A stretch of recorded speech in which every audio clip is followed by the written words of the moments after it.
a story which began long before the events of 2020. Tut.by made its first attempt to disturb the situation in the country back in 2011. We realized that they tried to make an image of an enemy out of the police officer. How one of the most promising web resources of the country went down to lies, absurdity and provocations. Minus 4 teeth and a black eye. Was Tut.by really there at that moment, since we saw no third-party journalists there at all? There was an objective of keeping a high degree of tension in the society. Who moderated the forums on Tut.by? At some moment it became clear that nothing good will come out of it. What guidebooks did they follow? The power rests only on bayonets. I believe it acceptable. These are opinions. Who was scheming behind the back of the founder of Tut.by? You just don't tell the boss about it. Otherwise, all of us will become self-employed tomorrow. How Caesar's empire was torn apart after his death. When he was in Riga, Kirill wrote that a one-time payment of 1.5 is planned, which will be followed by 100,000 a month. Yes, exactly. Who brought the portal to the cemetery of media resources? Zolotova told me outright that we made our choice. You push people against each other. Bye-bye, Tut.by. Watch it right now.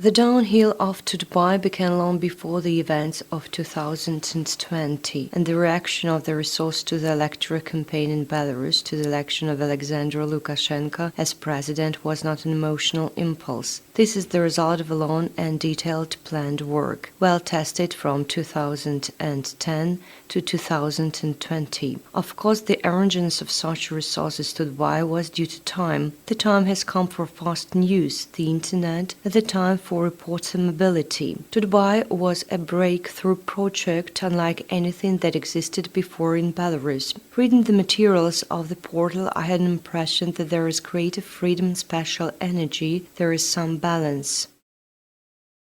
These, in fact, attracted readers from a variety of categories, from students and housewives to civil servants and ordinary hard workers who, coming from work, could open the news feed and learn all the most important things in a day. However, behind the screen of creating a visible balance of interests, there was a completely different game, and at a certain point, the liner called Tut.by began to plunge into the abyss of problems that were created by those who got the steering wheel. After the death of the founder of Tut.by, Yuri Caesar, those very red lines were defiantly broken. This is how the streets of Belarus are like today. This is peaceful life. People are in a hurry for their business, go to the shops. The Tut.by management did its utmost in 2020 to change all that. It didn't work.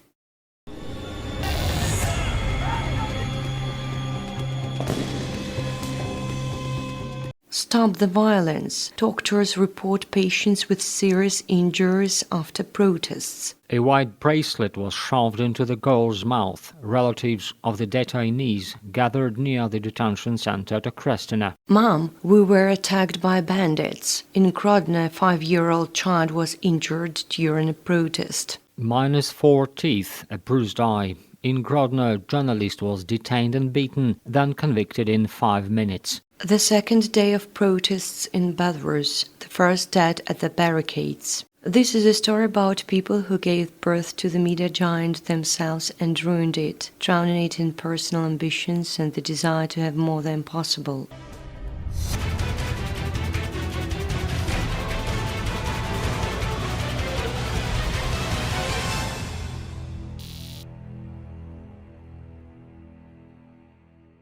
The editor-in-chief of the resource, Marina Zolotova, appeared on the portal in 2004. It was she who proposed to Zisser creating something more than a mail service with an nondescript news column. That's how the project we know was born. All its ups and downs from that moment were connected with Zolotova, and no matter how strange it may sound, she also organized the funeral of the project. Marina Zolotova managed the portal permanently, had a huge unquestioned authority on the portal. As a matter of fact, the portal staff called her the mother of Tut.by. She formed a team, she selected journalists, she was in charge of all editorial policy. Not a single decision was made on the portal without her knowledge, in terms of strategy and information development. Let's look, for example, at 2010. The portal was just gaining momentum and approached the elections, though not being the most popular platform in Belarus. Even then, the Tut.by platform was actively used by the team of Nikolaev and Dmitriev. There was also Andrei Sannikov's Euro-Belarus. But due to the fact that the portal did not yet have the popularity that it acquired a little later, they passed 2010 without losses. In 2011, on the wave of the terrorist attack in the subway and other events taking place in the country, they tried to rock the situation in Belarus for the first time. What was that? These were silent and clapping protests that are now almost forgotten. These events were intensely covered by the resource, and Zolotova set up journalists to attend such actions and support them in every possible way.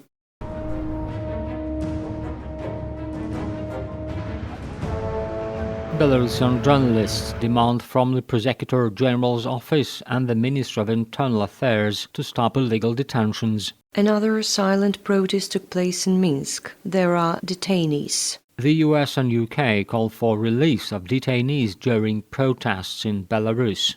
It must be said that both then and later the editor-in-chief of Tut.by was an active stalwart of street protests. They say that Zolotova even declared her own readiness to take part in the confrontation on the streets with law enforcement agencies, following the example of the Ukrainian Maidan.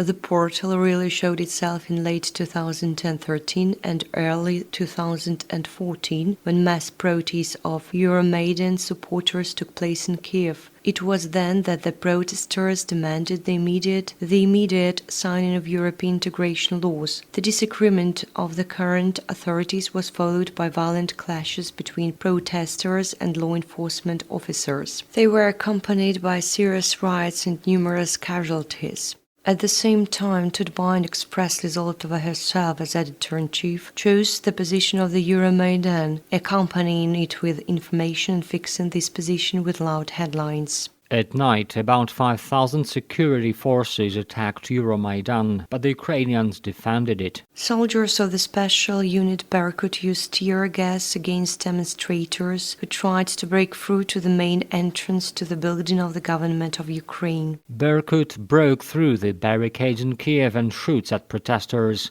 There are wounded. Maidan gave Yanukovych several hours to release the detained activists. These were not just headlines, not just open support for the Euromaidan, but support for fratricidal war at first in Donbass, since the events in Ukraine 2013-2014 led not only to a change of power in Ukraine, but also became a catalyst for the geopolitical crisis that we are witnessing now. A rampant Nazism, the destruction of an undesirable language, Russophobia, the murder of civilians. This is what Tut.by voted for by choosing Euromaidan. During incomplete 4 months of active street confrontations, the portal published almost 300 materials, all of which made the front page and received the highest number of hits. The emphasis in these materials was on the fairness of the protesters' demands, demonstrating the excessive use of force by the security forces and criticizing the current Ukrainian authorities. The right sector is ready to stop the bloodshed in the event Yanukovych's powers are abolished by the Rada. The head of the Ministry of Internal Affairs appealed to the Ukrainians the police were giving combat weapons. In response, the protesters accelerated the production of Molotov cocktails. You cannot shoot at your people. Interview with an officer of the intel troops of Ukraine who defected to the side of the protesters. Vladimir who shot protesters with sniper rifles. They also covered the speech of opposition politicians from Belarus, who also came there. All this was done in order to educate the Belarusian society to support the ideas of Euromaidan, and in fact, Tut.by was preparing the Belarusian society. We can say that in 2013-2014, the portal was testing the scheme according to which they covered all protest events in Belarus later. It should be clarified that Tut.by isn't just articles, it's not just texts, it's also forums, comments, social networks. Olga Loiko, editor-in-chief of the political and economic section of Tut.by from 2009 through 2021. She is charged under Article 243, Tax and Dues Evasion, Article 130, Incitement of Racial, Ethnic and Religious Races and Discord, Article 361, Calls for Actions Aimed at Inflicting Damage to National Security, currently wanted. That is, if I use hyperbole metaphors to say that sanctions were imposed against some enterprise and everyone doesn't care what will happen to its employees, this is one situation. In the comments to the text there are, for example, statements that here you and your children naked and barefoot will go broke. That is, the level of escalation increases even more, and then in social networks, where there is even less control, threats are used to put pressure that we will find those responsible and take revenge, and the degree of incitement is already becoming prohibitive. Taking into account the entire infrastructure of the portal, it turns out that the escalation was carried out seriously and with the help of all possible methods, social networks, video, text, comments, that is, on all fronts, and each department at the same time was interested in ensuring that this happened. In 2010-15, Tut.by approached the presidential election with special precautionary methods. The fact is that Caesar read some materials personally. The rest were proofread by the then lawyer of Tut.by Media, Ludmila Chekina. Ludmila Chekina, Director General of Tut.by Media from 2017 through 2021. She was the legal advisor in the structure of Tut.by since 2008. She is charged under Article 243, Tax and Dues Evasion, Article 130, Incitement of Racial, Ethnic and Religious Races and Discord, Article 361, Calls for Actions Aimed at Inflicting Damage to National Security, currently wanted. At the same time, the company was already developing a manual for the employees, a kind of set of rules that would allow not to violate the law covering the electoral campaign for the election of the head of state in Belarus. Caesar needed precautions to protect his brainchild from the painful ideas of Zolotova and her sudden movements and groundless quarrels with state authorities. The role of the editor-in-chief is actually the key position in Tut.by Media, because this is a person who has practically no deputies, is not particularly inclined to delegate authority, and therefore this is a person who sees the entire portal, all its sections of all its services and development prospects, discusses the development line of the portal with the director and with commercial services. It's a key figure. I'd say it actually the first person of the company. She is a very sound, straightforward person. It's really impossible to argue, even if we discussed and planned that we shouldn't not do something. After the discussion is over, she could call and say, "Listen, after all, I decided that we would write this." The portal met 2015 with another portion of trouble. This time the portal's employees, traditionally taking a Russophobic position, were on the verge of a real criminal case. Then, at the end of September 2014, a conflict occurred in a large shopping center in Minsk, which among other things became a kind of result of the work of Tut.by under the leadership of Zolotova during 2013-2014.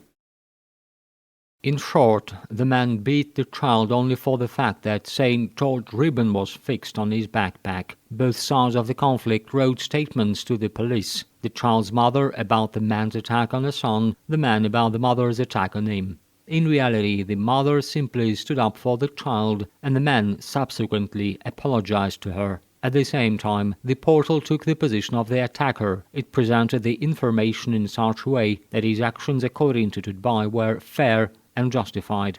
Zolotova simply supported the Russophobic trend promoted then in the editorial office. The portal received an official warning for the dissemination of materials that could lead to incitement of social hatred. The warning forced Zolotova's activities to be brought under control. Zisser at first tried to present what happened as some kind of accident, but when the scale of the problem was explained to him, the owner of Tut.by traditionally stepped aside and tried to distance himself from the situation as much as possible.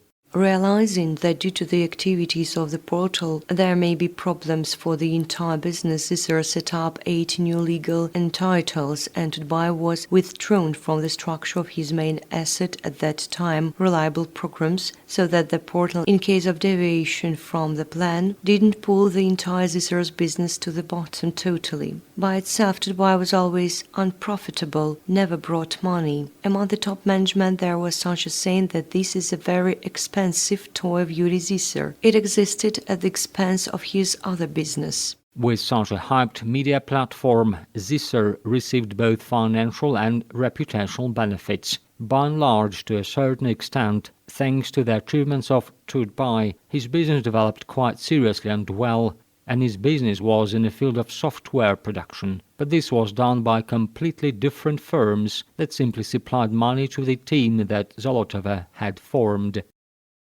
If the electoral campaign of 2010 and 2015 was covered relatively calmly, except for some moments when the journalists of the resource crossed the borders, but as for the events regarding socio-economic issues, for example, the growth of the dollar and the fall of the ruble, the resource added oil to the flame, escalating the situation in the foreign exchange market.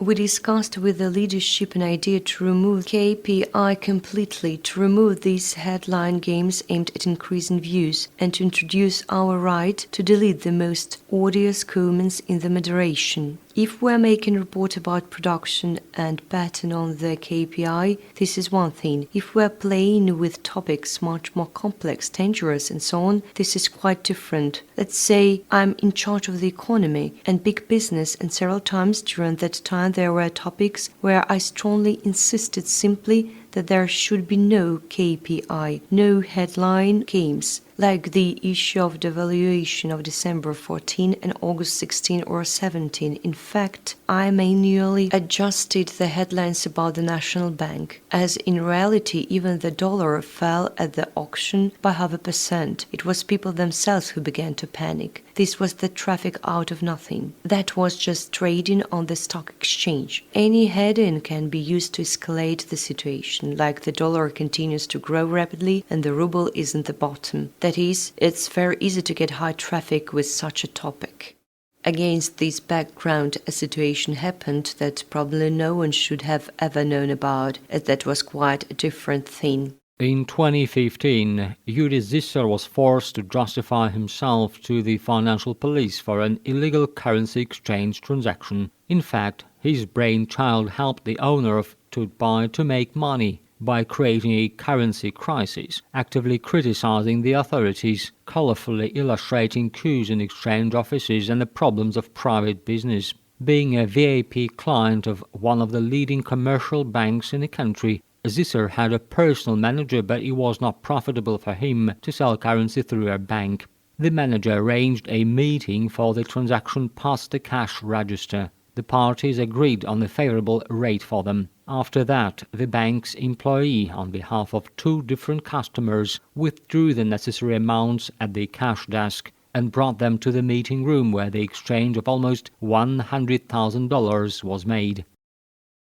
It seems to me that in the current situation this is a fairly characteristic side of Zisser and the model by which he conducted his business. Maintaining a balance with the government agencies was necessary for comfortable business. But when it was possible to circumvent the interests of the state, he did it without hesitation.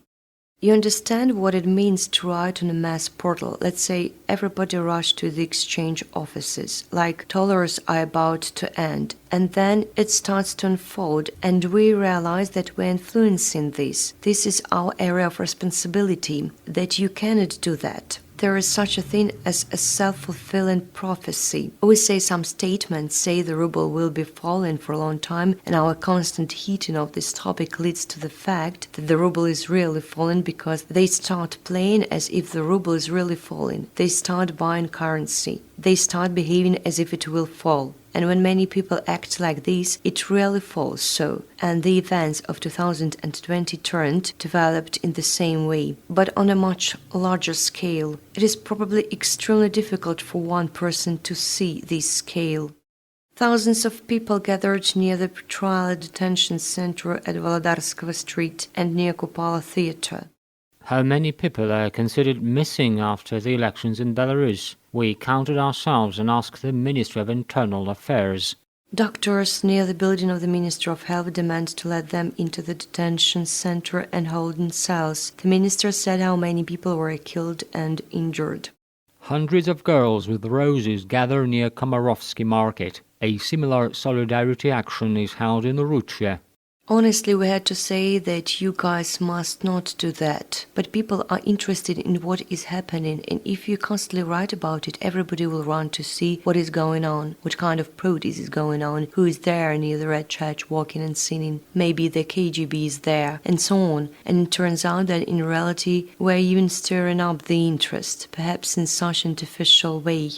A man went to a protest event and did not return. What should relatives do? A daughter, a girl, and a mother are looking for their man. They disappeared on the 9th of August. It's still unknown where they are.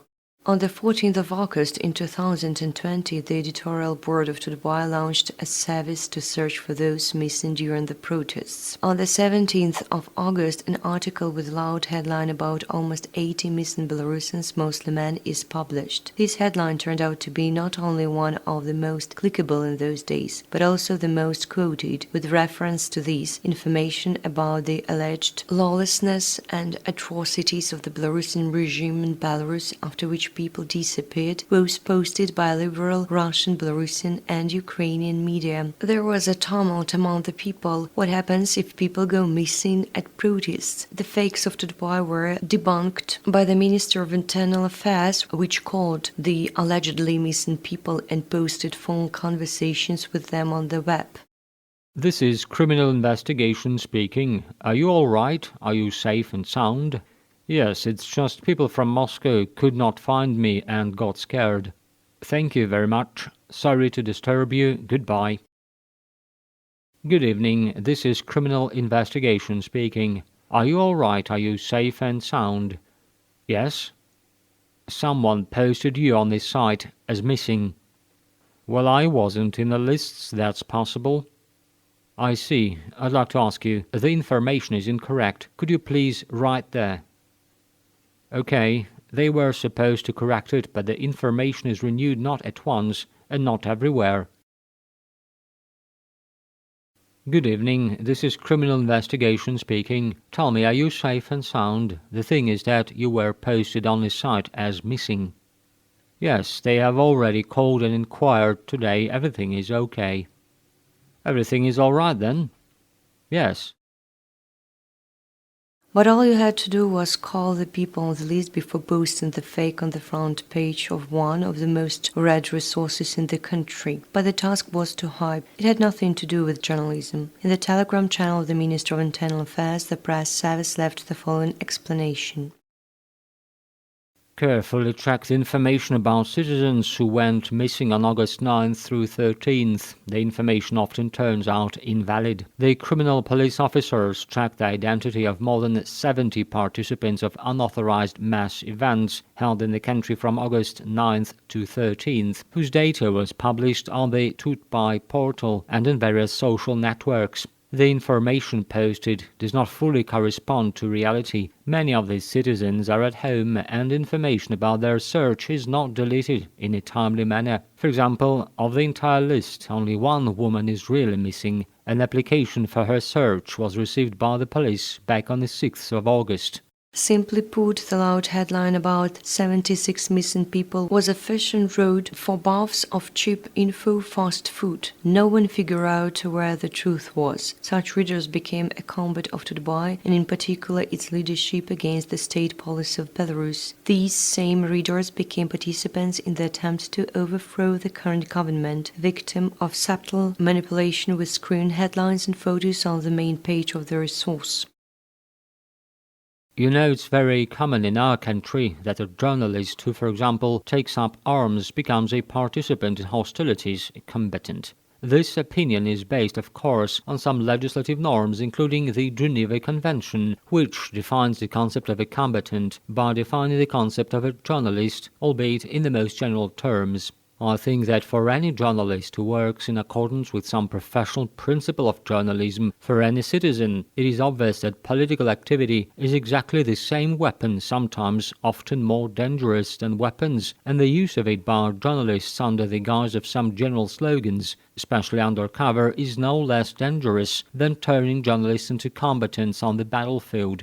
Tut.by, its team of journalists and the owners of Tut.by were also guided by certain norms. They were also guided by certain requirements, but apparently these requirements did not comply with the basic law of the Republic of Belarus. These were the rules of social responsibility or the mission of journalism. The reason was the conflict of interests. It does matter whether these were anti-state interests or rather, but the fact they did not comply with the state laws of the Republic of Belarus is obvious. This led to its logical conclusion. It must be said that state bodies always communicated with the leadership of Tut.by, in particular with Marina Zolotova, almost always responded to their information requests, and often gave more information than to the state media. They proposed to cooperate. Even then, in 2020, Tut.by was offered to join the police in battle area and show the truth. But what was the answer? And did the supposedly unbiased free information resource need the truth? What kind of truth did they need at that critical moment for the country? Gennady Arkadьевich, you proposed to record an interview in this office. Why? This is a memorable office. It was in this office that in August 2020 a meeting of media representatives with the Ministry of Internal Affairs took place. I personally met with representatives of such popular resources at that time as Onliner and Tut.by. It was on one of the nights in August 2020, the most difficult time here, when barricades were being built on the streets, tires were burning. It was when the protesters were fighting with the police, when we were being crushed by cars, when madness spilled out in the streets, which does not fit in the minds of Belarusians how it could happen. Then we invited the heads of these publications to this very room. Miss Zolotova was sitting in about that seat, and we offered them only one thing: to honestly and truthfully deliver the information that was going on, to talk about what is really happening on the streets, how the law enforcement is acting, what we want, what we are trying to achieve, what we are offering and what we are fighting against. You said that this meeting took place at 2 o'clock in the morning, that is. It was such an urgent need? Yes, the need was that we understood that the war was not only in the streets, the war was going on in the heads and media space, especially the internet space. Streams of lies poured out, streams of blood that literally pumped up the public opinion. We understood that the crowd in the streets is led not only by nectar.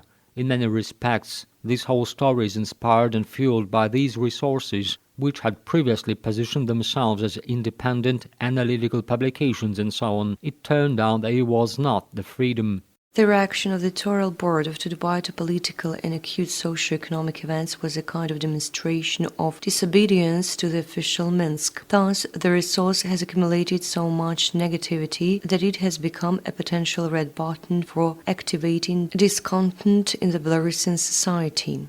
The principles by which we work are set out in our internal document, which is called Dogmas and Rules of the Editor of Tut.by, which states that we cover all events impartially, that our main task is to give a complete picture of what is happening in the country and the world. We have never been a platform to represent anyone's political interests. Marina Zolotova didn't stretch the truth when she spoke about the tasks of the resource, but were the tasks of Tut.by and the personal tasks of the portal management consonant. Surprisingly, in 3 sentences, Zolotova managed to lie 3 times. In general line and stealing turned out to be normal for the managers of the resource. Remember only the incident with stolen Belta content in 2018. From 16 to 18 years, more than 15,000 unauthorized connections. The employee of Tut.by in a personal conversation with Zolotova told it outright, "We steal it." Do you take the news in the open access, or do you take them from subscription without waiting for them to appear in the open access? I'll tell you honestly, I use the subscription. I don't even open the Belta site. Almost never, as it appears much faster, though without some additions. Therefore, in fact, we use it. We steal it. Who publishes the information first is more popular in the global network, and internet statistics is a great argument with advertisers who end up paying not the original source, but those who just quickly steal the news. This is what the monetization of other people's intellectual labor looks like according to Tut.by. The precedent was then traditionally pulled into the political plane. But this was not the first such incident here. In 2009, Interfax West banned the resource from reprinting its news for the same reasons. In 2018, there were fears among other owners, for example Voloshin, that perhaps Marina would begin to get nervous and stop normal communication with bosses and so on. So Voloshin asked me questions. What about your relations with the National Bank? The relations are good, as well as with the Minister of Finance. Why such questions? I was given the task that there should be good relations with these companies and organizations. I have good ones. Well, we are worried that Marina may get offended that the investigation committee has claims against her, then perhaps she will not be able to maintain normal healthy relations with state bodies. But in 2018 it seemed to us there were no such problems, that each department was responsible for relations with its own supervising state bodies, and in general there were no questions. Well, as it turned out in 2020 it didn't work. This turned out to be our delusion. Coming up next. Was Tut.by really there at that moment, since we saw no third-party journalist there at all? There was an objective of keeping a high degree of tension in the society. Who moderated the forums on Tut.by? At some moment it became clear that nothing good will come out of it. What guidebooks did they follow? Power rests only on bayonets. I believe it acceptable. These are opinions. Who was scheming behind the back of the founder of Tut.by? You just don't tell the boss about it. Otherwise, all of us will become self-employed tomorrow. How did Tut.by get to the HTTP, and how much did the owners earn on it? These were really high amounts given the revenues of the HTTP. How Zisser's empire was torn apart after his death. A special role in the effective operation of the media resource was played by comments under the articles, which were later moved to a separate legal entity in order to secure the portal itself. This was due to the increased responsibility of companies for comments under publications. And these are insults, inappropriate language, threats, calls for violence, extremism. I can say that all led to this. At some moment it became clear that nothing good will come out of it. We tried to keep neutral, while in fact we were not neutral. I think that as soon as the journalists take some side, it's very difficult to pretend that we are for everyone, just want to make it interesting for everybody and keep on working in the same way. We had a choice, either to get adjusted to the situation and become adequate, or do what we actually did. We felt to stop at the right moment. My wife and I met here, and there are many such cases when people on the forums, after getting acquainted, formed families. The Karkotsky spouses not only met on the forums of the resource, but later both were invited to simulate discussions for articles. The task of the moderators was to maintain a high degree of conversation and thus attract readers, interact with them and gently manipulate. Thus public opinion was formed by removing comments unwanted by the portal, creating an impression beneficial to the resource from the content read and viewed. Tut.by paid quite serious sums to Talks.by under the contract for the maintenance of forum platforms. Accordingly, we know the well-known formula. He who pays the piper calls the tune. The moderators in fact purposefully blocked uncomfortable opinions and comments during the electoral campaign of 2020, and the protests, comments supporting the destructive opposition began to actively appear under the articles of Tut.by. Among them, there were threats, provocations, and insults to the current government. Of course, the moderators of the forum had a question about which expressions can be skipped and which are not. They turned to the general director of Tut.by Media, Lyudmila Chekina. Subsequently, she prepared a rather interesting manual. The violent seizure of power by Lukashenko, the power of Lukashenko wrestled on bayonets, the unconstitutional seizure of power. I think this is acceptable. These are opinions. About the judges corrupt, etc. About the courts in general corrupt. If we're talking about courts and judges in general, I'd allow it. And about the genocide of the people, questions also arose. Genocide is a form of mass violence which the United Nations defines as acts committed with the intent to destroy, in whole or in part, a national, ethnic, racial or religious group. The moderators asked to clarify this point again, if possible.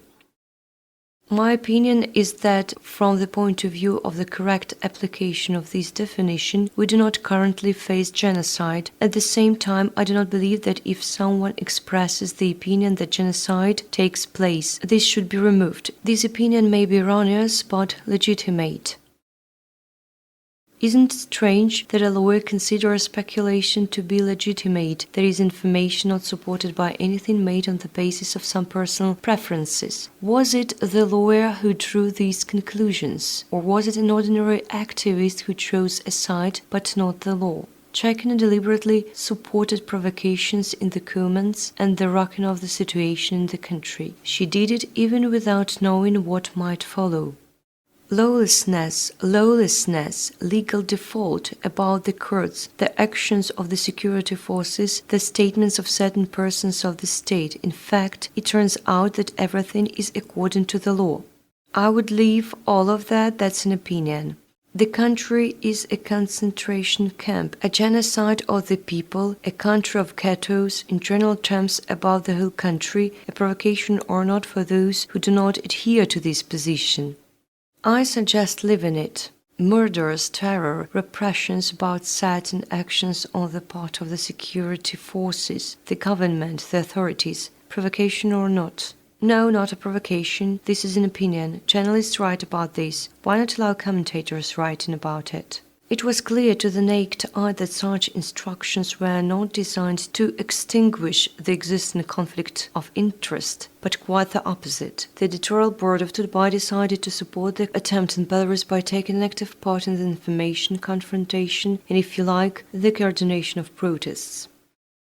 I voiced on behalf of the Ministry of Internal Affairs a proposal to simply tell the truth, to stand next to us. We guarantee the safety of journalists of Tut.by, starting with personal protective equipment and up to personal security, asking only one thing: to be objective, to be honest, to show the picture from all sides and not just blood.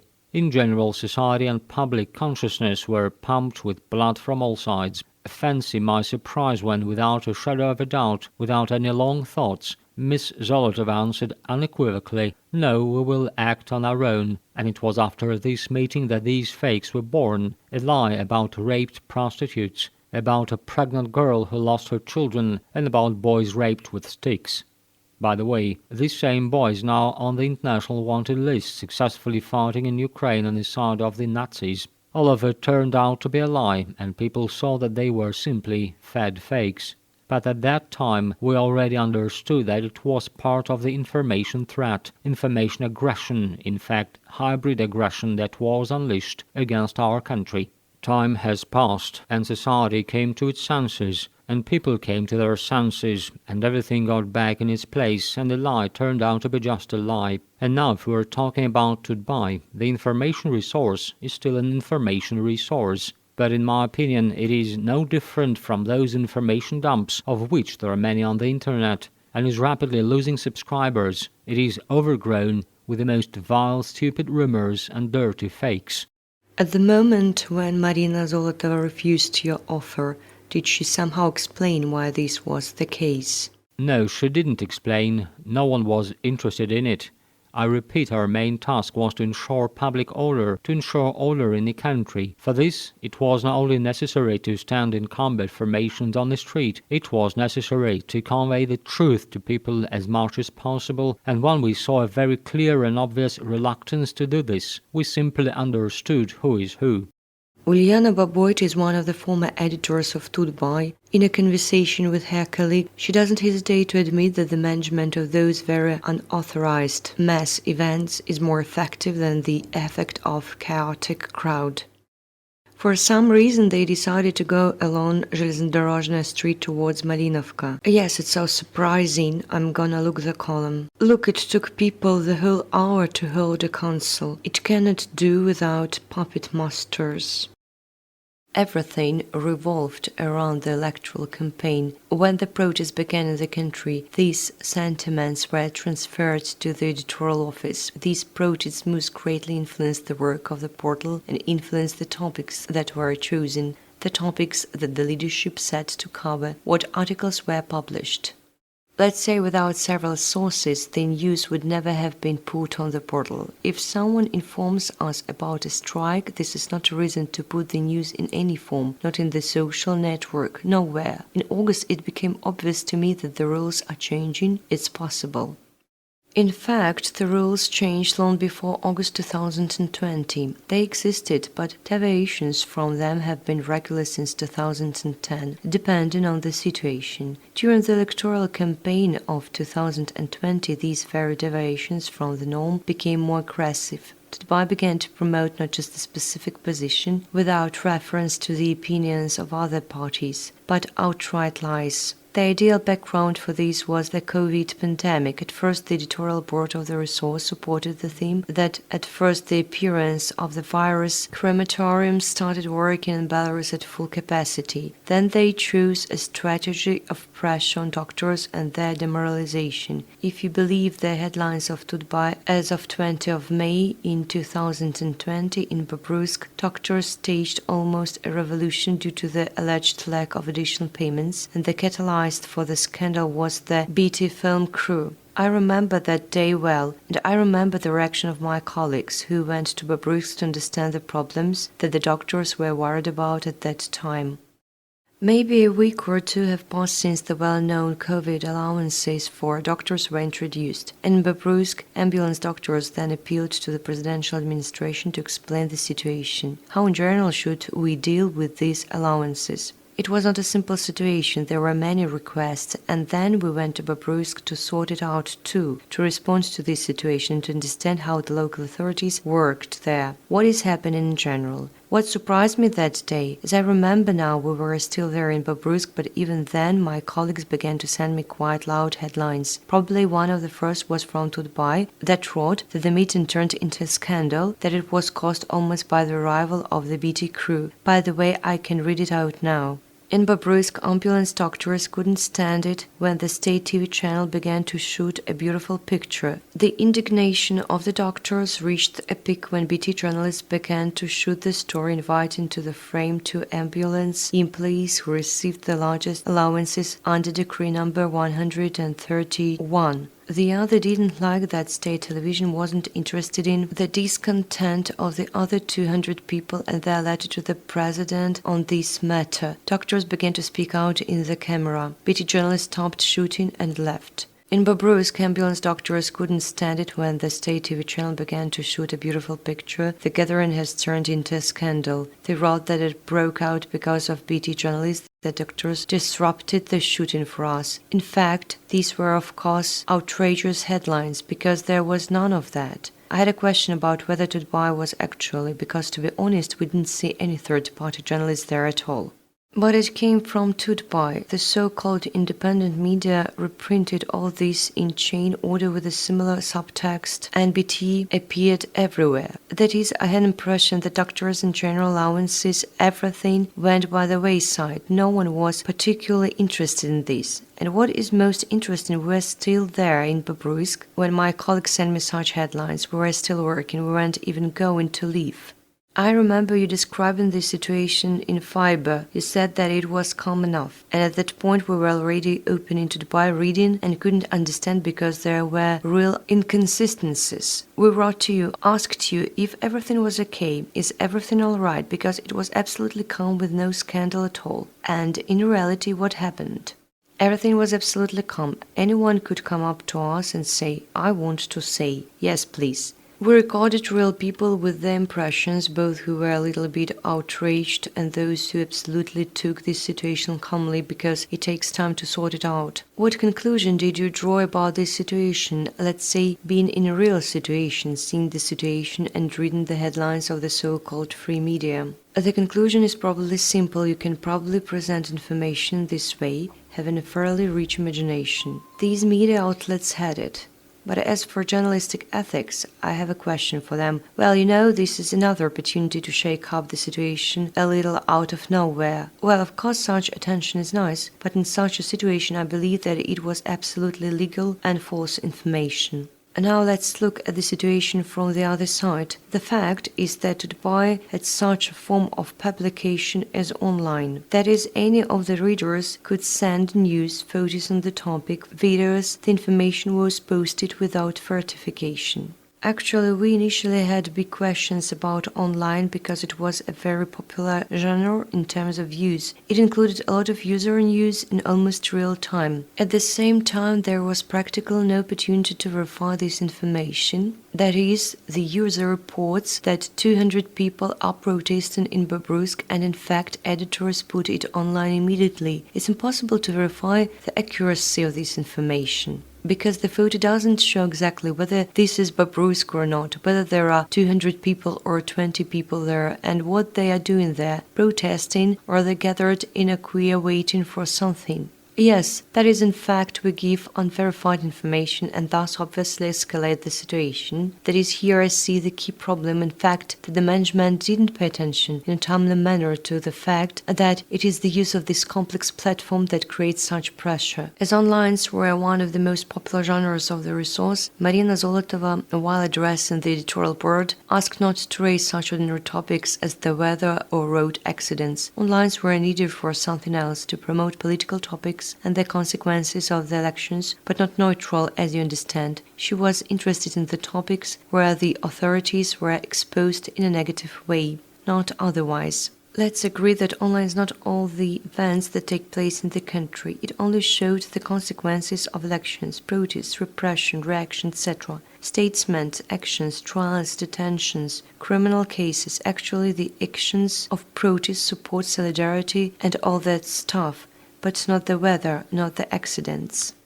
At the same time, it should be noted that Zolotova was well aware of the consequences of such a game, because the results of August showed the demand for this particular genre. It was in line that attracted readers and was the main one in terms of views.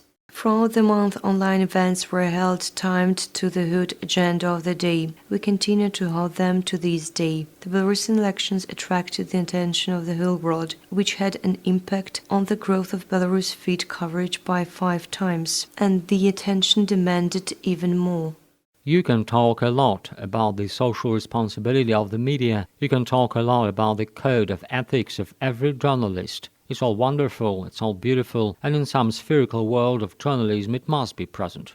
But we live in a very difficult time, and journalists live in a difficult time, and the responsibility of a journalist in this difficult time should be regulated by his professionalism, his responsibility, the responsibility of his editor-in-chief, the responsibility of the media to the law on the media, to the basic law of the state, to the law on defamation. That is, a number of normative acts exist which regulate the actions of a journalist, the actions of the editorial board, the actions of the editor-in-chief, and so it turns out that this is the most important criterion of legal responsibility, which, in my opinion, determines the difference between professional journalism and amateur journalism, the journalism of bloggers and the journalism of anonymous telegram channels. And whatever has flooded our lives lately, it is also interesting, it is also important. This is also necessary.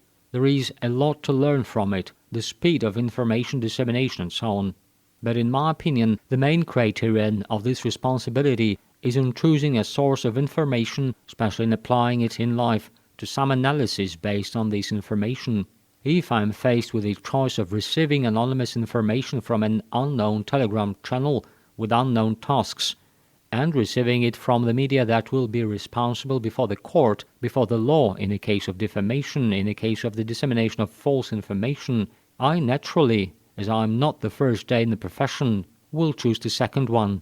As with any major event, the editor-in-chief came up with a plan to cover the events in the days leading up to the election and after it. All departments were focused on covering this protest and election theme. There was a lot of activity, so in fact the entire portal was involved.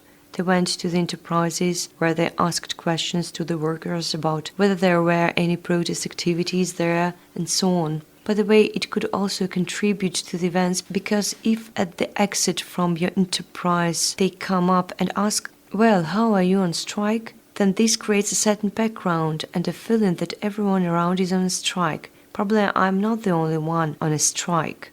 In Bobruisk, they are discussing that Belshina is on strike. We checked. We demand an end to the violence. What happens on 11th of August at the enterprises of the country? The global demand is the resignation of Lukashenko, how enterprises go on strikes and rallies. Against the backdrop of detentions of protesters and strike leaders, what was the 16th day of protest in Belarus like? Anything, a lady and the police officer, a theater poster, could all be involved in this topic, and the resource raised only this protest theme. How to protect your pet during the protests. Crying all days long, the beauty salon will render free service to all girls who were injured during the week.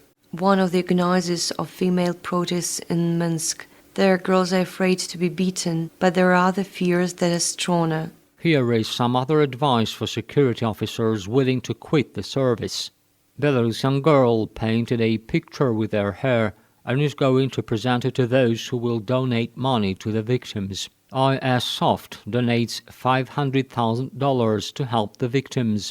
At the same time, things that current government was doing went to the background or were covered from the negative side. The portal began to show one-sidedly what is happening in the country both before the events of August 9 and after August 9. Plus, a lot of my colleagues succumbed to these protest moods. I know they went out to protest. It was encouraged and not discouraged by the leadership, and the leadership knew about it and influenced our work. When there was Yuri Zisser, everything was much softer on Tut.by. As far as I know, he has often slowed down the most harsh editors, for instance, editor-in-chief Zolotova. Probably the general mood depended on it. The main difficulty was that they needed posting, so that there were a lot of messages. The messages were different, but again, we couldn't let everything on the air, no matter how they demanded it from us, because there were responses with specific messages. It all started with the fact that the editorial office took some topics, forwarded to us the questions about why we deleted it, and for each message they wrote why it was deleted, that this is unacceptable, some calls provocations, and in response we had to somehow be guided by what they wanted us to do, because it didn't really fit into the rules. Did you agree with what was suggested to you? No, and in most cases the guys disagreed too, because it didn't fit into the rules.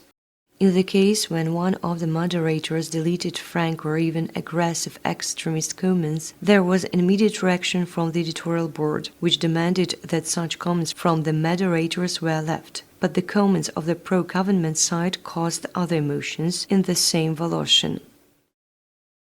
Kirill Voloshin, co-founder of Tut.by Media, escaped from Belarus to Lithuania in September 2020.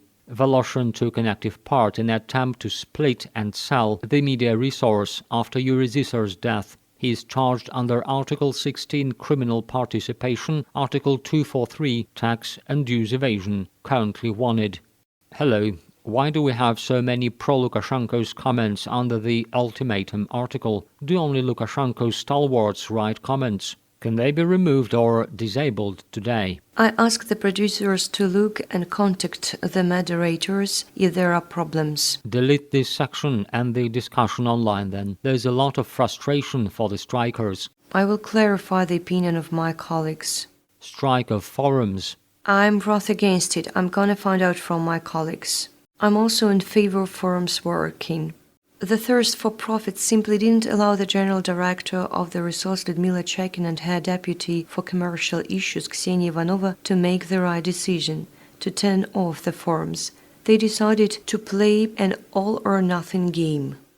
Why has the rhetoric changed in 2020? It's because Ziser's influence waned at a certain point and then he passed away. I think that's probably the key reason. And someone decided to make a bet that perhaps the government in Belarus will change. So we were given the instructions to cover the position structures. In particular, Voloshin often began to throw us these topics after August. It was necessary to understand what this is connected with. When a person himself is in Lithuania, a person is involved in this wonderful atmosphere of high slogans. Naturally, it seems to him that it's very important to highlight it on the portal. No one was interested in the work of state bodies, because this is routine work. What interesting can be said brightly and cheerfully about the harvesting campaign? It's important. This is directly important for the security of the state, but it's not as bright and not as interesting as loud statements about the great achievements of the Republic of Belarus with the onset of a bright future, especially when you are there and you are from the other side and you actually see it and dream about it. It seems to you that the whole of Belarus directly lives like this. It's contagious, as it turns out. That is, being in Lithuania, not being involved here in opposition activities. He told how to work properly and how important it's to cover every opposition stream, every statement, every trip, despite the fact that it's obvious to everyone that the 25th trip is not even to the leader, but to the head of MFA. What can you squeeze out of this? Some kind of a reason for the news occasion, in fact, a poor reason. How did the editorial board react to the fact that Voloshin is sitting in Lithuania giving instructions? Did they at all understand where the instructions were coming from? I think not so much.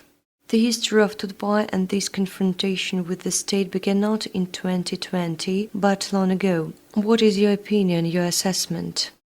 My opinion is that Tut.by was born as an independent media of a new format, which can impartially and very quickly convey some information to the Belarusian society as efficiently as possible and in understandable language. Indeed, this story as part of the information aggression began long before 2020, probably starting from 2010-2011. We began to understand that this publication and many other sources began to parasitize on the topic of criticism of the state in terms of law enforcement. We began to understand that a police officer is given an image of an enemy, first discredited and then demonized. In their understanding of post-Soviet people, a citizen of young Belarus, a police officer has always been a protector. A police officer was like Uncle Stopper, who can come to the rescue to protect, find, neutralize the criminal and so on. And then there emerged a lot of bloggers, and then there was Tut.by, which began in every way to discredit any information about the application of law enforcement, was clearly presented with a minus sign.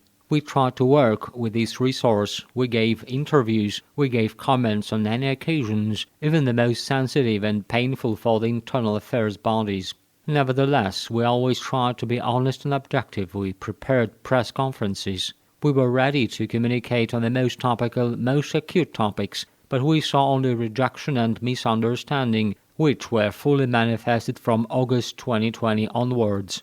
Against the background of the protest environment and people's interest in non-standard situations, confrontation, the viewing rates began to grow, as well as the number of negative comments. Everyone in the media knows that the highest-rated programs are programs about emergencies, murders, fights and crimes. So, against the background of hunt, Tut.by started collecting fruit. The growth of views and comments is an increase in the number of ads and other non-free interactions with customers, on which in fact the media earn, unless of course they sell their own content. And that wasn't the case of Tut.by. Therefore they tried to get the most out of the protest on the 9th of August and subsequent unauthorized events on the Belarusian streets. Kowalkow and Dolevsky get 10 days in jail, police vans at the Ministry of Education and appreciating currency. National Bank about exchange rates, lack of dollars in exchange offices, and whether it will impose restrictions. Tikhanovskaya spoke in the European Parliament. My country is in crisis. volunteers and doctors about how medical care is provided at protests and how riot police behave with them. Novopolotsk woman will be tried for drawing a white-red-white flag on the asphalt. She was taken to the police with her 4-year-old son.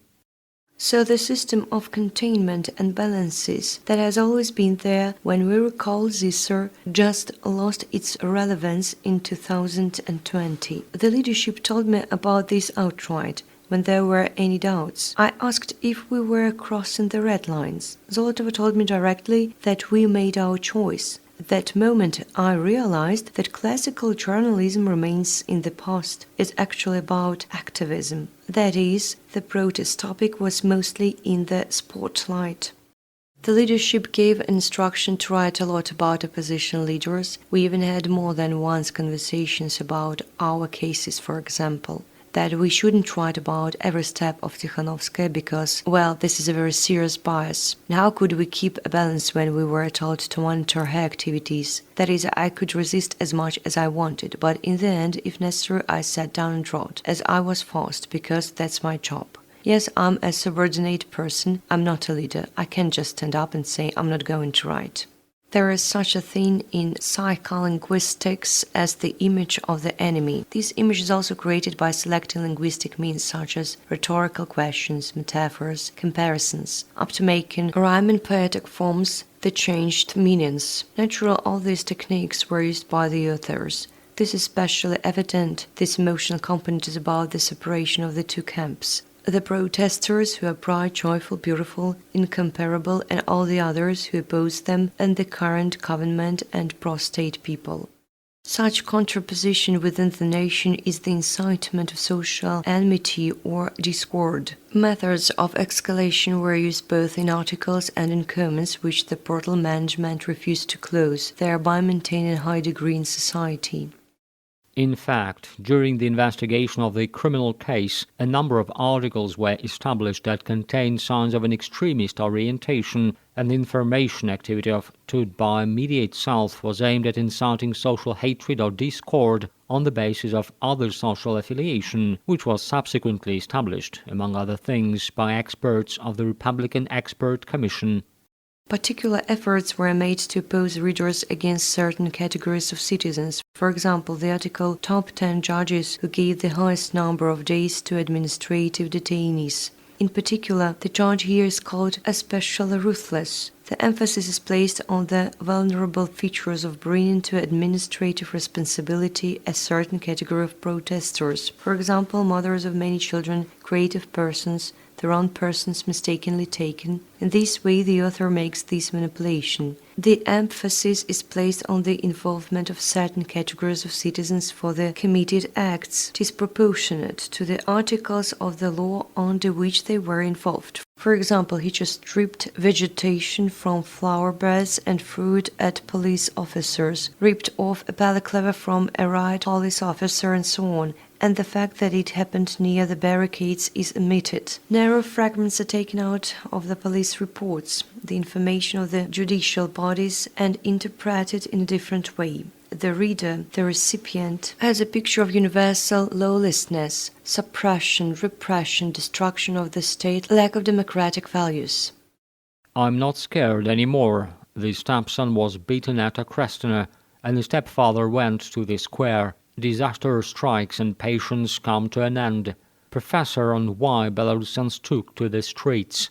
In Brest, riot police brutally detained a Tut.by correspondent. In Minsk and Grodno, security forces attacked other journalists. Putting the most outrageous remark in the headline is a favorite trick of former Tut.by authors. The appeal of this approach is that nothing threatened for quoting someone else's speech, and they used others to pull chestnuts out of the fire. They deliberately made a biased selection of quotes and headlines with negative epithets, with non-existent actions of the security forces. According to the experts' conclusions, these are purposeful, regular actions of the authors that led to a certain result. For example, the main idea is to use this quote as the title. It's advantageous for the authorities to hide the cause in a black box of police torture cameras. These same torture chambers are highlighted in bold. What hits the eye attracts attention. In fact, this is just a quote, the opinion of some insignificant enough person. The regular selection of these episodes in the materials, for example, of Tolkacheva, and the actual absence of any other point of view represented, shows that the author supports exactly this position. It was necessary to constantly maintain high degrees in society so that the protest didn't subside, so that people reading such texts continued to go out on the street. At that moment I didn't realize what I was doing. If there was an opportunity to rewind everything, would you change anything in your life?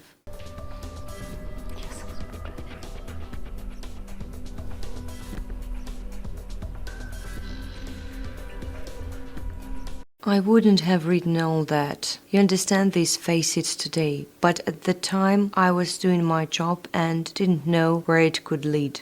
It seemed to the media employees then that they were celestials, but from the very first days people saw who was who and didn't hesitate to express their position. On the forums at Tut.by, the comments of those who disagreed with the coup were cut out. On the street everything was different.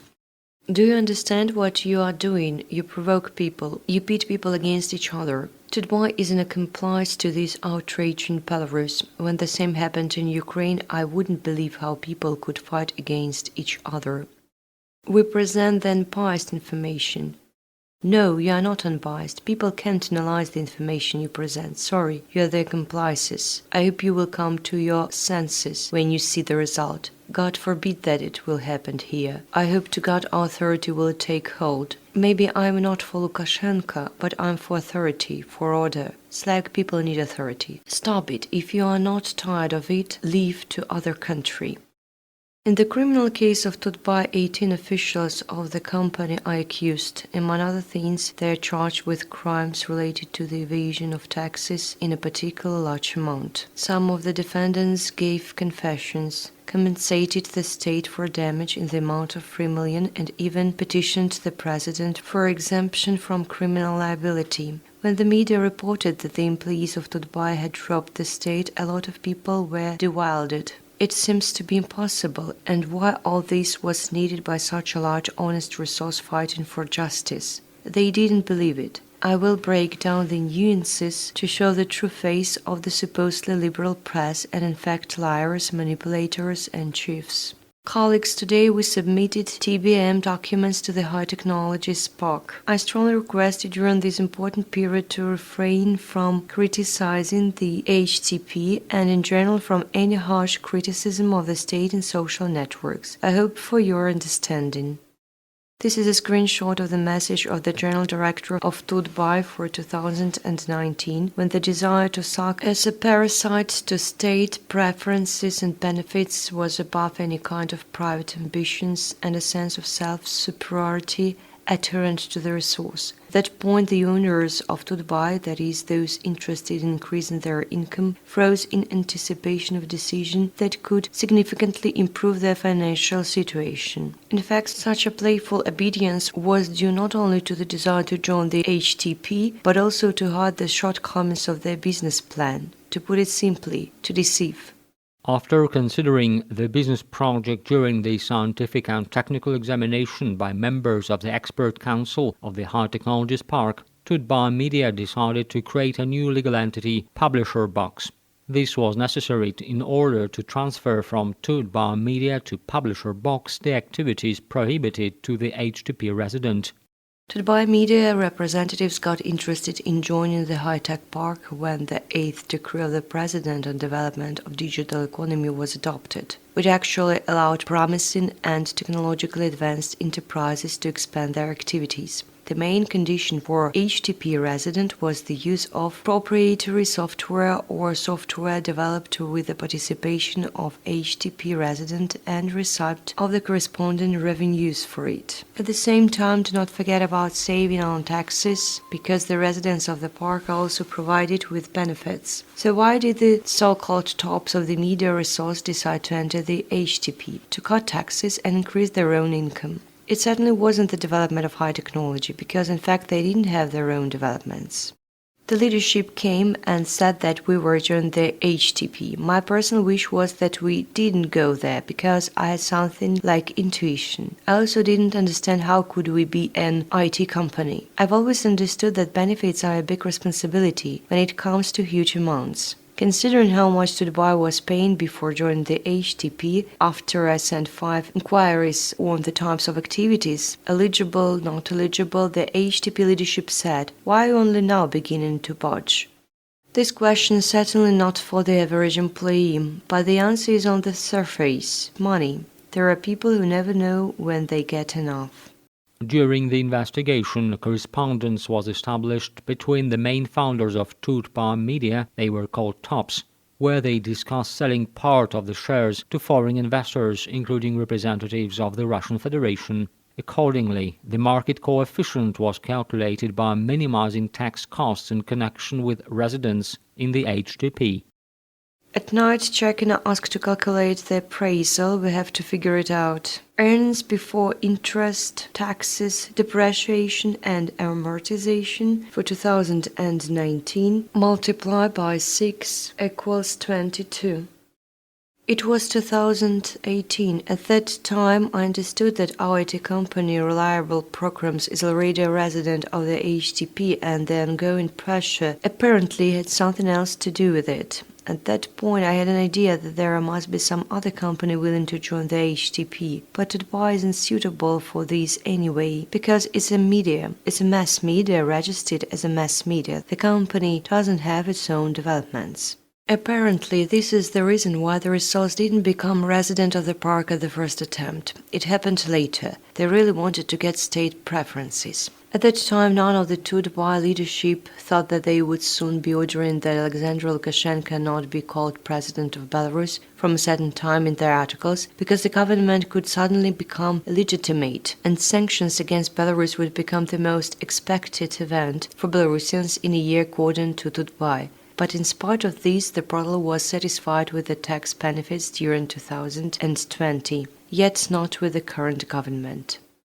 When Tut.by became resident of the HTP in the fall of 2019, the company received serious benefits. It should have probably influenced our salary, but I didn't notice that. But Lyudmila Chekina and other co-founders of the company noticed a change in their income after the legal entry of the resource into the number of HTP residents. After all, they have got a tax haven. As a result, for 6 months, the salary of the general director Chekina amounted to a little more than 360,000 Belarusian rubles, of which a little less than 70 rubles were deducted to the pension fund. A non-resident in this case would pay about 3,500. What does your accounting experience tell you? Why were they so eager to join the HTP? What was the goal of those who led and who established Tut.by? When Yuri Zisser was alive, for him it was more prestige. He would be proud to be an HTP resident. When he died, the decision was made. I don't even know who made the decision. Probably it was done to get additional benefits and, accordingly, additional dividends. If we take into account that Tut.by was paying about 1 million Belarusian rubles of tax per quarter, this is VAT and profit. All this could be redirected to the payment of dividends. Dreams are not taxed. This entry was found in the notebook of the General Director of the Media Resource. I believe that everyone understands well that this phrase means, and what risks Lyudmila Chekina was willing to take in order to realize her dream. In addition, during the analysis of information extracted from the computers of the defendants, a file was found that contained the entry "We not so much develop Tut.by, but rather extort money." But Vadik can come up with something for the high-tech park. The purpose of this entry was not to mention in the business project that they are not really developing a product for the development of new and high technologies, but rather monetizing it, using it for their own selfish purposes. So what was this service? This is a database about goods and services presented on the internet resource Tut.by. The terms of the contract were formally changed to meet the conditions of the HTP resident, but in fact numerous links lead to the resources of Yandex Market, which confirms the use of third-party software for money. During the investigation, the employees of the administration of the high-tech park Members of the expert council and the supervisory board were interrogated. They testified that, taking into account the circumstances established by the investigation, Tut.by media had no grounds for joining and being among the residents of the high-tech park. In mid-May 2021, officers of the Financial Investigations Department searched the businessman who, according to investigators, illegally used the conditions of the HTP tax haven. The advanced product wasn't produced. They used the Russian digital platform, deceiving both the park and the budget. That is, every Belarusian, from a pensioner and a state employee to an entrepreneur who pays taxes regularly and in full. $100,000 of cash of unknown origin was stored in dog food. But the search revealed the amount equal to $500,000. The owners of the resource deceived the HTP, the tax and budget of the country, for millions of dollars. Moreover, they were going to take them abroad. The main purpose, as I've said, is safe storage of money and savings. The main money flows will be our earnings in Belarus that we are going transferred to your bank to be stored there. When he was in Riga, Kirill wrote that a one-time payment of 1.5 is planned, which will be followed by 100,000 a month. Yes, exactly. For quoting extremists, the portal was blocked and never revived. It's amazing how literally in half a year after Zisser's death, his empire was essentially destroyed. I would say it was abused in a vile way, with mockery and particular hypocrisy. I'm gonna show you the correspondence between the owners of Tut.by with the participation of Zisser. Does anyone mind if I put this text in per tricks? Not all Telegram channels are equally useful. Colleagues, recently some Telegram channels started posting fabrications on the topic, are they going to sell the portal Tut.by? I officially declare all these rumors absolutely groundless. The owners have no plans to sell Tut.by in whole or in part. I'm for it. Perhaps it's better if Euro will say it. Posted. The founder of Tut.by, Yuri Zisser, died on the 17th of May in 2020. His illness became known in 2016. From that moment on, Zolotova started actively achieving her own ambitions at the expense of the others. Thanks to her systematic work, Zisser's once promising brainchild was branded an extremist resource. But long before his death, co-owners of Tut.by began to think about how to sell the resource, how to get more dividends, how to increase its market value, hence the attempt to hype during 2020 election campaign, to attract more attention to it not only from readers but also from buyers. Zisser was gone, and all power got in the hands of Zolotova, Chekina, Voloshin and Ivanova. People who even during Zisser's lifetime in correspondence among themselves stated that if Yuri finds out, we would all become self-employed. But they were trusted, they were relied upon. But personal ambitions, thirst for profit and the desire to circumvent the law, violating all imaginable, inconceivable boundaries of what is permissible, led Tut.by to the cemetery of media resources. Bye-bye Tut.by.